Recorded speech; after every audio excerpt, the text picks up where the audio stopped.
It's been years since the PlayStation 5 launched, and we've seen some heavy hitters along the way. Whether it's God of War Ragnarok, Spider-Man 2, Horizon Forbidden West, Astrobot, and Returnal, all excellent games, as well as Ratchet and Clank Rift Apart.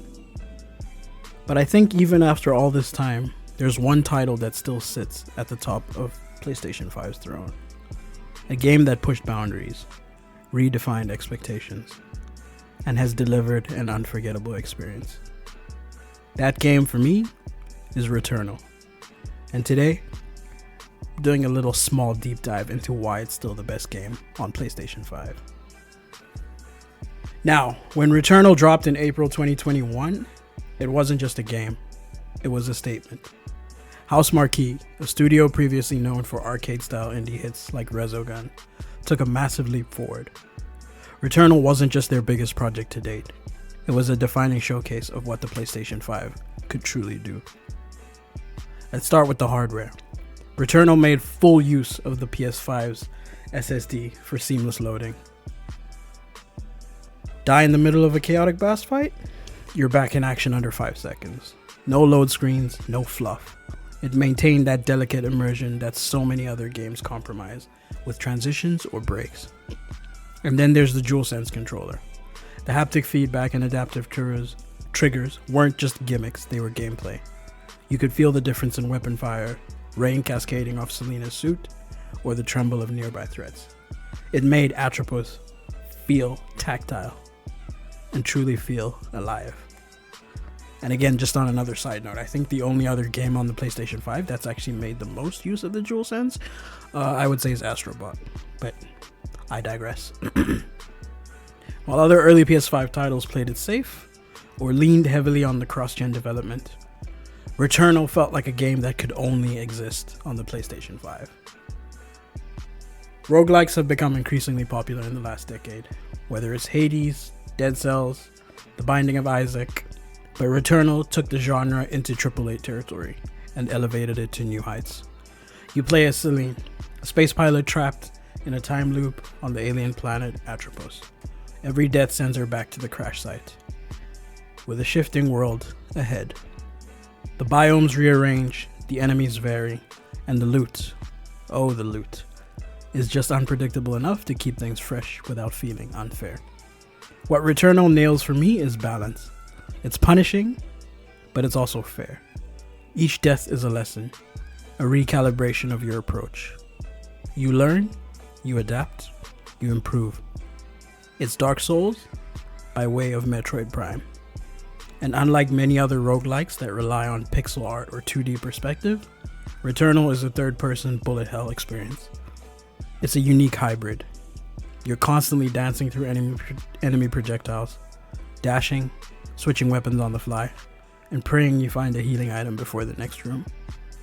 It brings the satisfaction of learning a system inside out, but it wraps it in a production values that we don't usually associate with the roguelike genre.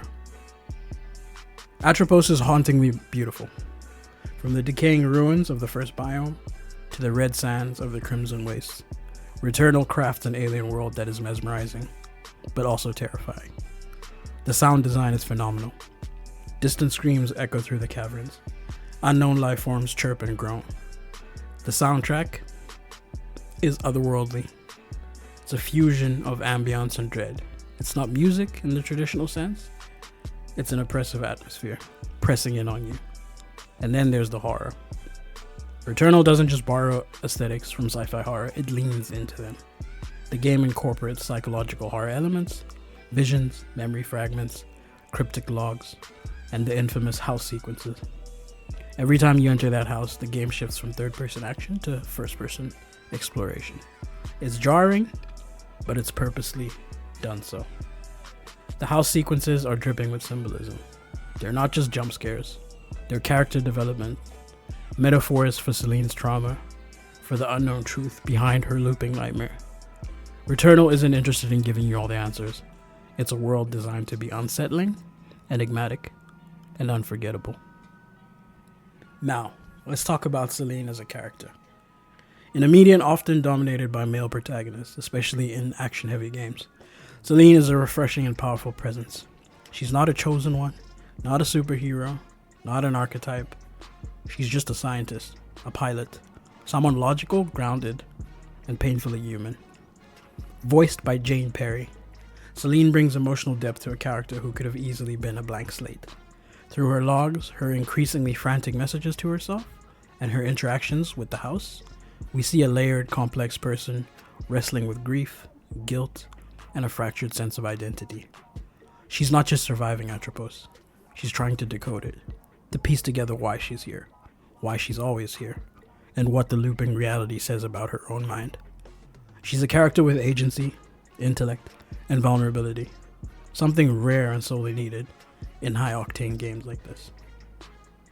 The boss battles in Returnal also deserve their own praise. They're not just tough, they're spectacular. Each biome ends in a fight that pushes your mastery to the limit. And what makes them great isn't just their difficulty, it's more the spectacle. These creatures feel alien, mythic, like ancient gods. Their attacks fill the screen with vibrant, deadly patterns that you must dodge, dash, and weave through. It's Housemarque's arcade roots shining through. The DNA of old-school bullet hell shooters is present, but now it's evolved into something different. And the combat itself? Fluid, responsive, addictive. The weapons feel distinct. The Hollow Seeker with its honing projectiles. The Electropylon Driver with its trap-based mechanics. It's all diverse and satisfying. Add to that an evolving pool of traits and alt fires, and no two runs are ever truly the same. Now, let's address the obvious question. What about all the great games that came after? God of War Ragnarok was incredible. Personally, my favorite game on the PlayStation 5. Spider-Man 2 had polish and heart, and also pushed the PlayStation 5 SSD to a point we hadn't seen. The Demon's Souls remake, Horizon Forbidden West, Final Fantasy, all great games. But here's the thing, they didn't surprise us. They were all sequels or known entities. You knew what to expect going in. Now, whereas Returnal, it just came in out of nowhere, kind of like Ghost of Tsushima on the PS4. Because Returnal didn't just meet expectations, it defied them. A bullet hell roguelike with AAA graphics, psychological horror, a female protagonist in a cryptic sci-fi narrative. Nobody expected that to work, and yet it did, flawlessly. It was bold, risky, and completely original, and all those risks paid off. Now, Returnal is not a game for everyone, and that's part of its brilliance. It doesn't hold your hand, it doesn't spoon feed you the story. It demands your time, your attention, and your willingness to fail. But in return, it gives you something unforgettable. In a sea of cinematic action games, Returnal is a masterclass in design, atmosphere, and ambition. It dared to be different, and in doing so, carved out a legacy that even the biggest names in gaming still struggle to match. So whether you've never played it, or you walked away after a few deaths, I would say go back. Give it another shot. Because Returnal isn't just the best game on PS5. It's a reminder of what gaming can be when developers are feelers.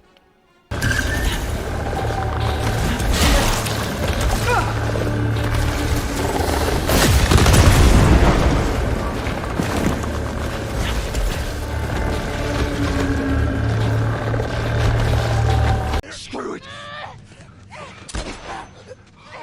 Right there. Shit! Imagine having to put down your own brother. Oh my god. Oh.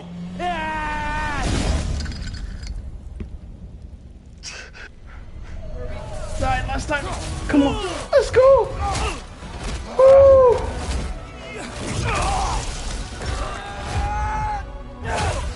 Let's go. It's those father-son moments again. Oh, but now Freya's here as well. That if you just build great games, everything would turn around. And then the great games point is the one that I wanted to argue against heavily, because what is the point of your console if it's not for games? Like, what is the point of having a console if you're just gonna do Game Pass and cloud gaming? Like,